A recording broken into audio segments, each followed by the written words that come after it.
This is a BBC podcast. You can get all our podcasts and our terms of use at bbcworldservice.com/podcasts. BBC World Service, welcome to the Y Factor. Today, diplomacy. My name is Gerald Rafshoon, and I used to be communications director of the White House. When I was at Camp David, and I could see that it was a roller coaster of one day we were up, another day we were down. Sadat came to Carter. This was 1978, and the president was Jimmy Carter. To negotiate a peace between Egypt and Israel. And Egypt was the president was talking to Anwar Sadat and Menachem Begin. At the end, it had fallen apart. It blew up, and Begin said he wasn't going to do it. They were loading up the cars to go on the helicopter back to Washington, and they were all going to go back to their own embassies. And Jimmy Carter's secretary brought him these pictures and said, "Would you autograph these for Prime Minister Begin?" And so he actually went up to the Begin's cabin, and it was pretty cold meeting.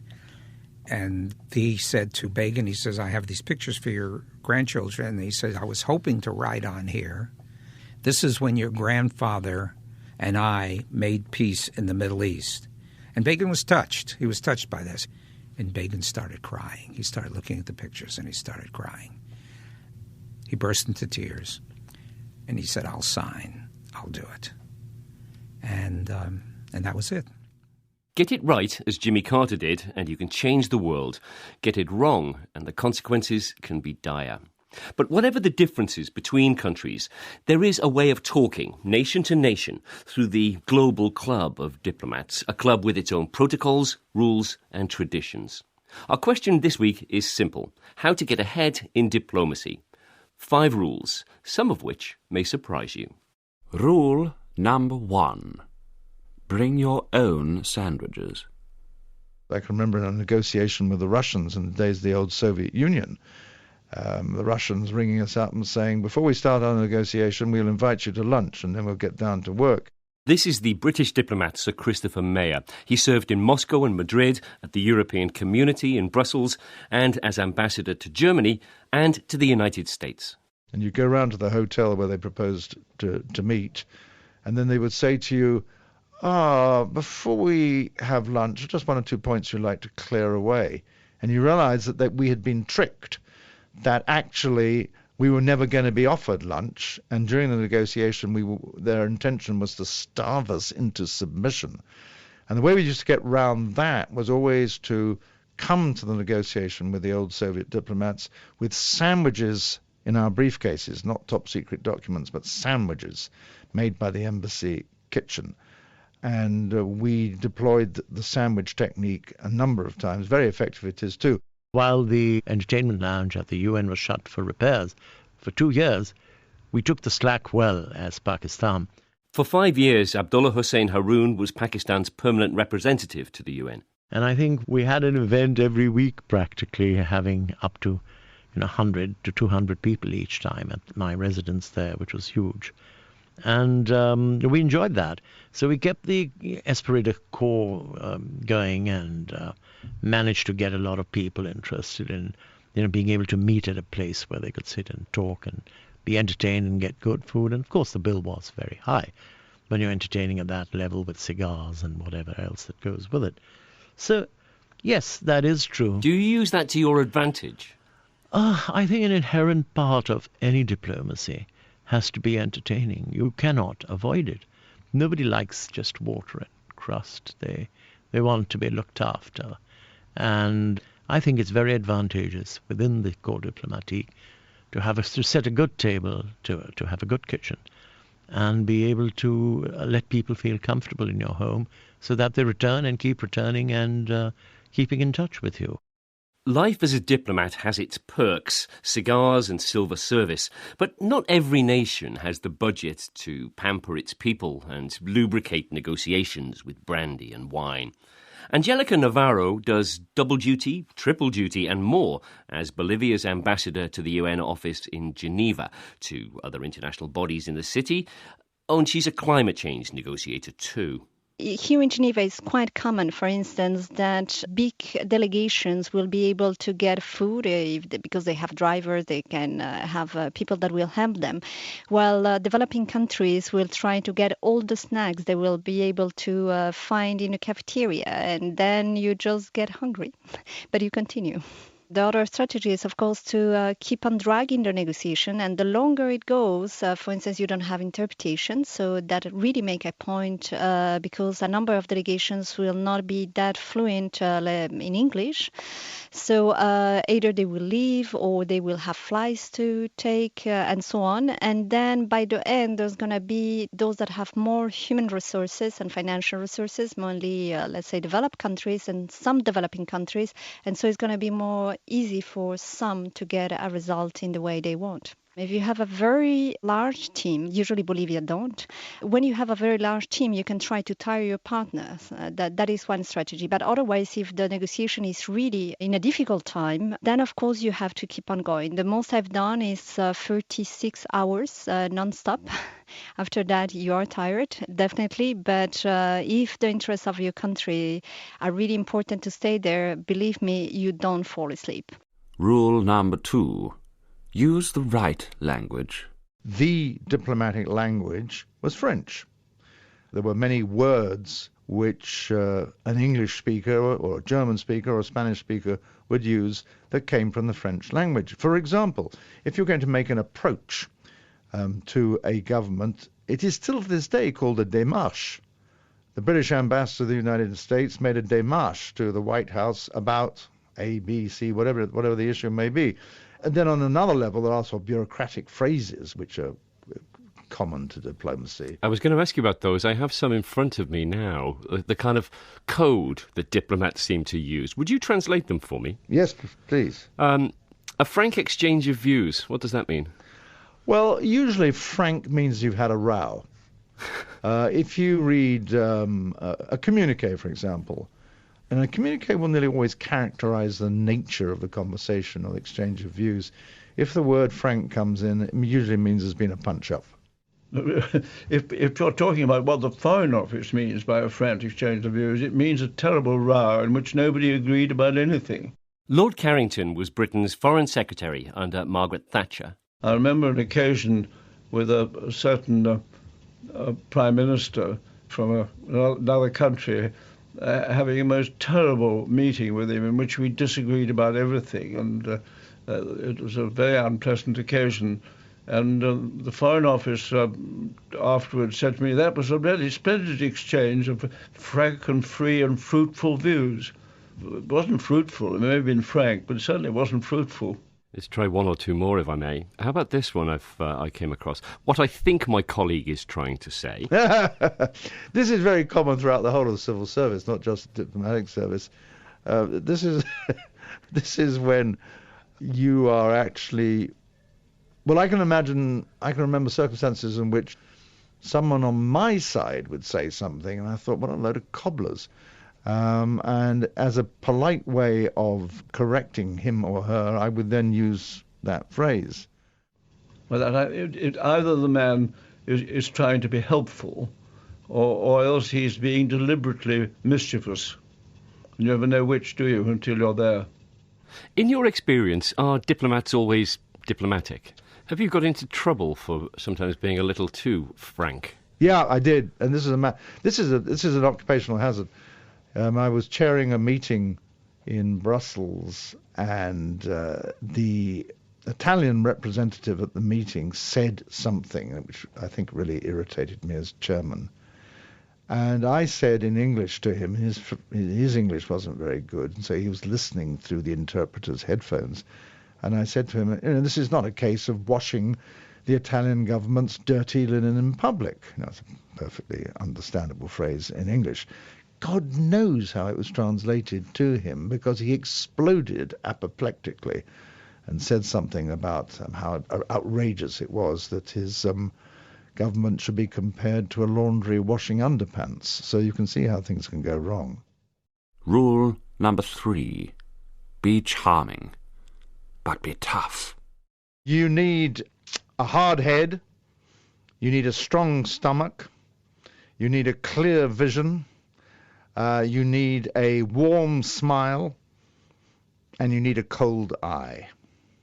And all the time you need to have a very clear idea of where your country's national interest lies.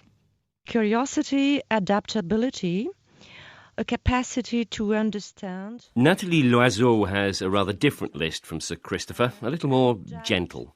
She runs the National School of Administration in France, a university that provides Paris with many of its top diplomats and trains others from around the world. And doubt is not an obstacle, is not a weakness. The capacity to doubt is more seen as a strength and a sense of openness. She served France as a diplomat for 25 years, but just as you begin to think she's probably the softest, most accommodating negotiator in the world, comes this. Probably cold-bloodedness and certainly courage. Cold-bloodedness? That Yes. sounds quite menacing. Well, it's more often than you think that a diplomat is involved in crisis management. And he or she has to stick to values and instructions, but also to react rapidly when other people's security is at stake, for instance. So a diplomat must be nimble, yet follow political instructions, although not all political leaders leave their diplomats much room for diplomacy. Lady Thatcher didn't think diplomacy was a very good idea, for example. Well, she felt it was some way of not putting your own views forcibly enough and thereby sort of kowtowing to your opponents.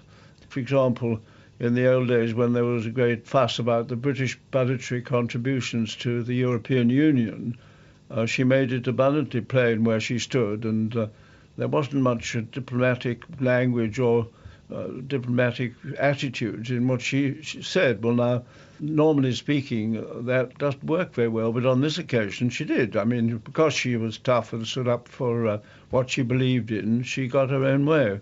There was, of course, in a sense, a price to pay, because the people who were outsmarted by her rather resented it. Rule number 4. Be honest, but not too honest. You don't have to say everything you have in mind, but you have to be quite cautious. When you start lying, truth may come back in your face. I think you first have to convince. And in order to convince your partners in negotiation, lie is not always a good option. You have to understand how they react, what is important for them, and what is not important, where are their red lines. You have to pay attention to their personal situation, what they will face when they go back home. You have to make sure that you don't make them lose face.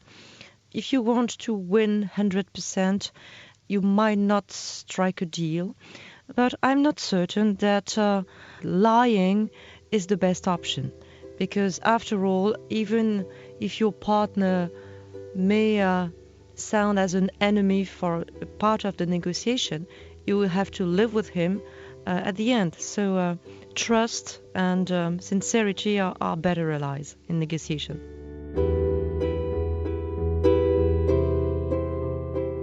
One of the things you should never do is lie. Because if you lie, almost certainly somewhere along the line you're going to get caught out. And when you're caught out, then your credibility and integrity are blown forever. Rule number 5.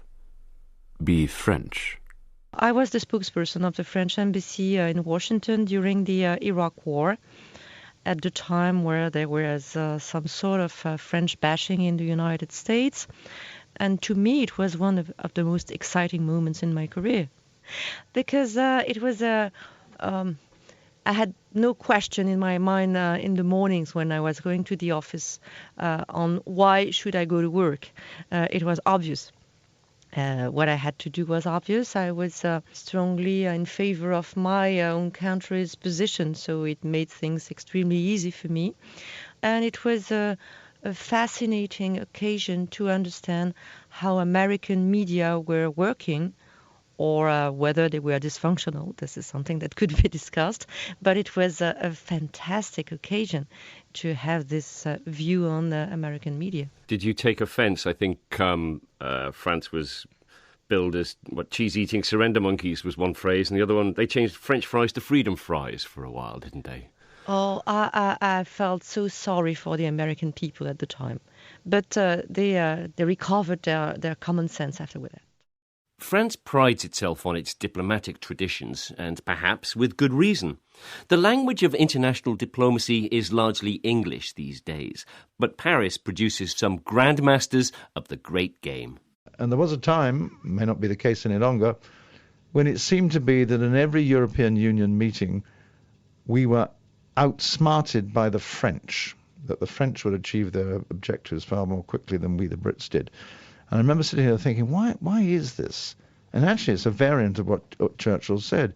The British style in the old days was that if, say, the Belgians, just choose Belgium as an example, made some proposal to which we, the Brits, objected, we would say to the Belgians, that's a stupid idea, we don't accept it, we reject it, and we absolutely will not vote for it. Please go away and think of something else. And it really upset the Belgians. They'd be sent to hell, and they'd know it. Then the French would come along, and they have a completely different approach. And they'd look at the Belgian representative, and they would say, that is a brilliant proposal filled with imagination and initiative, and we congratulate the Belgian representative on the brilliance of his initiative. We have one or two ideas which you would like to add to it, which would improve it still further. And then the French would put forward a series of amendments to the Belgian proposal which would destroy it. But the Belgians, suffused with pride at having been so lavishly praised by the French, which was a rare occurrence for a Belgian, I hasten to add, would be sent to hell, in effect, diplomatically, by the French, without realizing it. And he would walk away very, very chuffed indeed. 5 simple steps to diplomatic success. Follow them and you just might prove Winston Churchill correct. Diplomacy, he said, is the art of telling people to go to hell in such a way that they ask for directions.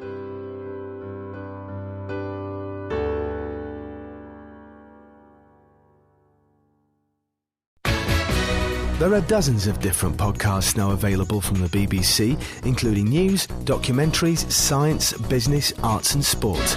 For details of them all, go to bbcworldservice.com/podcasts.